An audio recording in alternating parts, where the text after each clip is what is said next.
pessoas, existem sutis diferenças entre elas. Críticos usam essas diferenças para alegar que os evangelhos foram forjados. O que faz os evangelhos serem comentados é que, se eles foram forjados intencionalmente, então você deveria encontrar similaridades, palavra por palavra, de cada um deles. Eu acredito que houve uma divindade autoral por trás de cada um dos 4 evangelhos. Há também um elemento humano por trás de cada um. Eles escreviam através de suas perspectivas. Se você pegar os 4 melhores retratistas do mundo, verá que eles pintaram a mesma pessoa. Você não espera que os retratos saiam parecidos.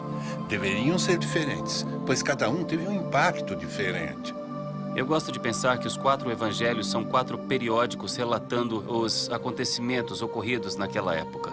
E como cada periódico, você terá diferentes perspectivas.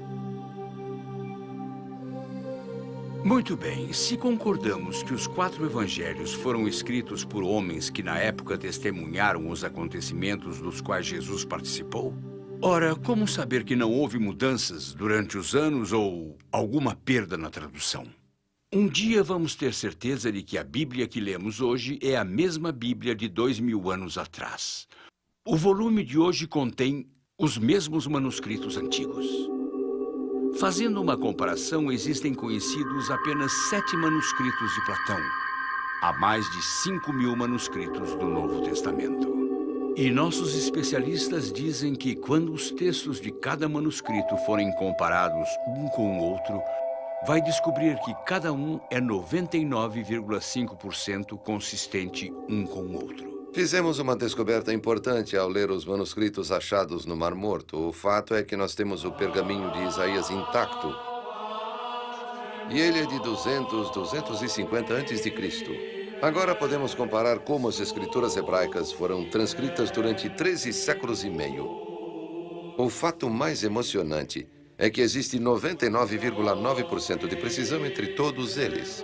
Mas como é possível que estas escrituras permaneceram tão próximas à fonte durante tantos anos? Entre o povo judeu na época de Jesus existia um grande respeito pela tradição oral ou a tradição sagrada. Não era incomum para um rabino ter discípulos que estudavam sob a tutela do rabino. Esses discípulos se comprometiam em memorizar os ensinamentos do rabino palavra por palavra. Então, quando o rabino morria, os discípulos disseminavam os ensinamentos dele sem alterar nada. Depois juntavam tudo de modo que ficassem confiáveis. O que sabemos sobre os 4 evangelhos é que, primeiramente, foram passados oralmente por 30 anos com ricos detalhes.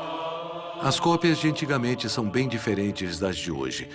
Podemos tentar copiar algo e cometer vários erros, mas na antiguidade eram documentos valiosos manejados por especialistas para garantir que, quando as cópias fossem feitas, seriam historicamente fiéis. Depois de copiar 2 páginas, se cometesse um erro em 2 páginas, teria de começar desde o início.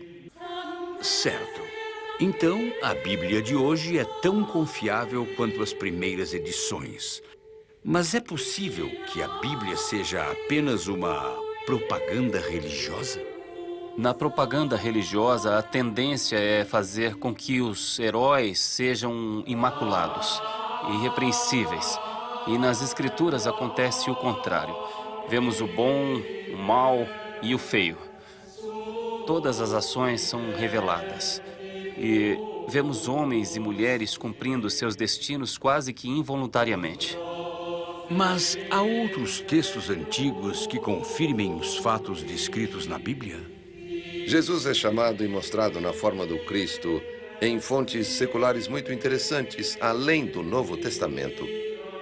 Tácito, um historiador romano do 1º século, menciona Jesus. Suetônio, Plínio o Jovem e Tales também escreveram sobre adoração cristã e perseguição que condizem com os relatos do Novo Testamento. O Alcorão muçulmano menciona Jesus. Até o Talmud judeu concorda com os grandes eventos da vida de Jesus. Temos relatos de Joséfo, na comunidade judaica, que escreveu mais tarde, onde encontramos trechos sobre a história de Jesus. Então existem provas. E os especialistas concordam que a Bíblia Sagrada é um documento que descreve precisamente a vida de Jesus Cristo, que ele era uma pessoa real e que viveu nesses lugares naquela época que a Bíblia relata. Mas como era a vida na época de Cristo? O valor real da arqueologia é o de nos dar o contexto onde os personagens da Bíblia viviam. Nos últimos meses, muitas escavações foram feitas ao norte de Israel e no sul da Síria. E também escavações na área onde Jesus cresceu. Por exemplo, apenas a alguns quilômetros de Nazaré, onde Jesus viveu quando era criança, está a cidade de Séforis. Ela foi espetacularmente escavada. Coisas maravilhosas foram encontradas lá. É uma cidade próxima de Nazaré, de onde podemos pegar o que encontramos e levar para São Francisco, o que nos ajuda a entender o ambiente em que Jesus viveu. Just a closer walk with thee. Grant it, Jesus, if you please. Daily walking close to thee. Let it be. Dear Lord, let it be. I am weak, but thou art strong. Jesus keeps me from all wrong. Eu vos perdoo. I'll be satisfied as long as I walk Bem-aventurados os mansos, porque herdarão a terra. close to thee. Through this world. Então, como foi que um garoto simples de uma vila se tornou um líder carismático? Não sabemos muito sobre a infância de Jesus porque os evangelhos se concentram no nascimento e nos últimos anos, mas sabemos que mesmo Jesus não se encaixava no modelo que o povo judeu procurava no Messias. Ele completou uma das profecias messiânicas do Velho Testamento.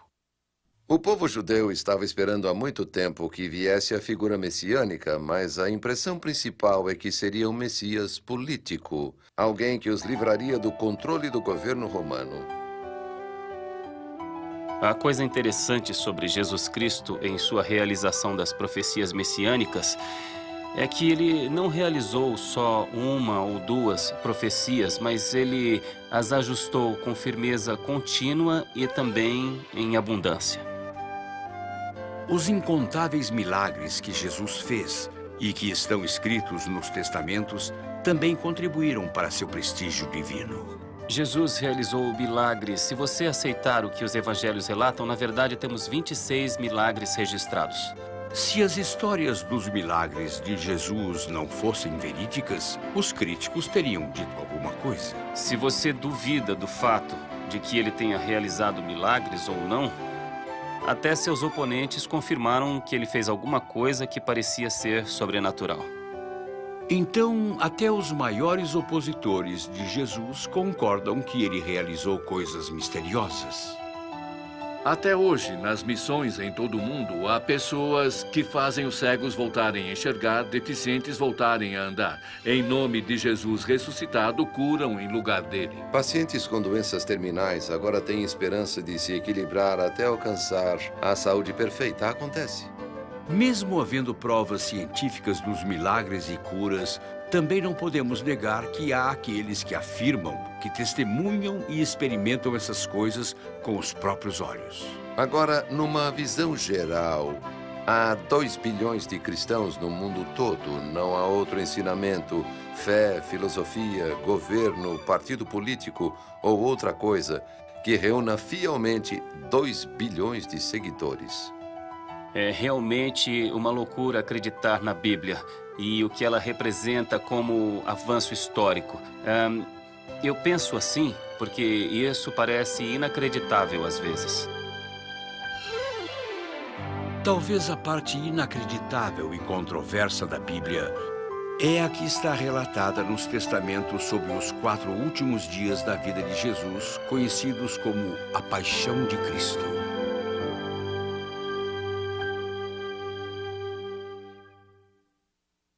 Os acontecimentos trágicos dos últimos dias da vida de Jesus não causaram surpresa, porque estavam relatados pelos profetas do Velho Testamento. O roteiro, escrito pelo próprio Deus. Mas, mesmo assim, precisou da coragem e da convicção de Jesus Cristo para enfrentar cada fato sofredor que culminou no sacrifício final do Cordeiro. Incidentalmente, não foi preciso de persuasão para que outros fizessem seus papéis vis e traiçoeiros. À medida que a popularidade de Jesus aumentava, o mesmo acontecia com as suspeitas dos sacerdotes judeus e do Sinédrio. E ninguém era mais cético e se sentia mais ameaçado do que o sumo sacerdote Caifás. Conhecemos Caifás historicamente de muitas fontes, como de Joséfo, o historiador judeu que fala sobre Caifás e assim por diante. Esse personagem é conhecido há muito tempo. Em 1919, uma descoberta maravilhosa foi feita quase por acidente. Enquanto cavavam na Floresta da Paz, em Jerusalém, os arqueólogos encontraram um ossuário. Ossuário é uma caixa pequena usada para guardar os restos mortais de um falecido. Para saber de quem eram os ossos que estavam ali, as pessoas gravavam os nomes delas ao lado da caixa e colocavam dentro da saliência. Para o assombro dos arqueólogos, encontraram uma caixa que era da família de Caifás. Uma das ossadas que encontraram na caixa era de um homem de 60 anos. O nome e os dados descritos na caixa, incrivelmente, eram da mesma época de Caifás do Evangelho. Quando juntamos tudo isso, pensamos, provavelmente estamos com os ossos do homem que julgou Jesus naquele tribunal. Caifás e os outros membros do Sinédrio queriam dominar Cristo e seus seguidores. Estavam tão preocupados com o impacto que o ministério de Jesus teria sob seu controle sobre os judeus, que conspiraram secretamente para prender e matar Jesus. Este homem deve ser detido. É a nossa missão. Ele arruinará tudo! Jesus deve morrer. O conselho foi unânime. Jesus devia ser aniquilado. Mas não encontravam o momento certo de capturá-lo em segredo, até que Judas Iscariotes, um dos 12 discípulos de Jesus, se aproximou deles com uma oferta tentadora. O que me darás se eu o levar até ele? Concordaram em 30 moedas de prata. E dali em diante, Judas esperou pacientemente pelo momento certo para trair Jesus, seu mestre e amigo. O que eu acho fascinante sobre Judas e, de fato, sobre todos os personagens da história da paixão é que eu acredito que cada um é uma parábola. Ou, se você preferir, é a metáfora ou a figura existencial de cada um deles. Onde eu acredito que é um Judas em cada pessoa que é capaz de entregar um amigo.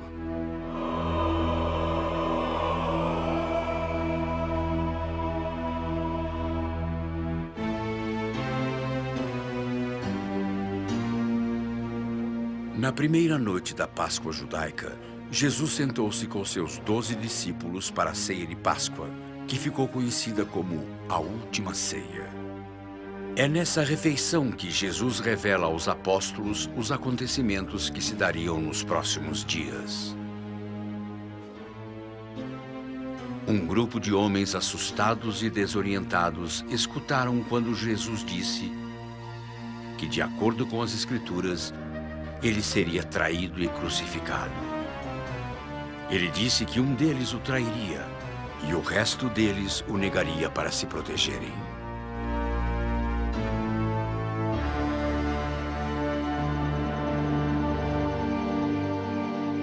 Depois que terminaram a ceia, Jesus foi ao jardim Getsemane para rezar, levando seus 3 discípulos favoritos, Pedro, João e Tiago. Sentem-se enquanto eu rezo. Meu coração está pesado. Esperem por mim. Deixando os três,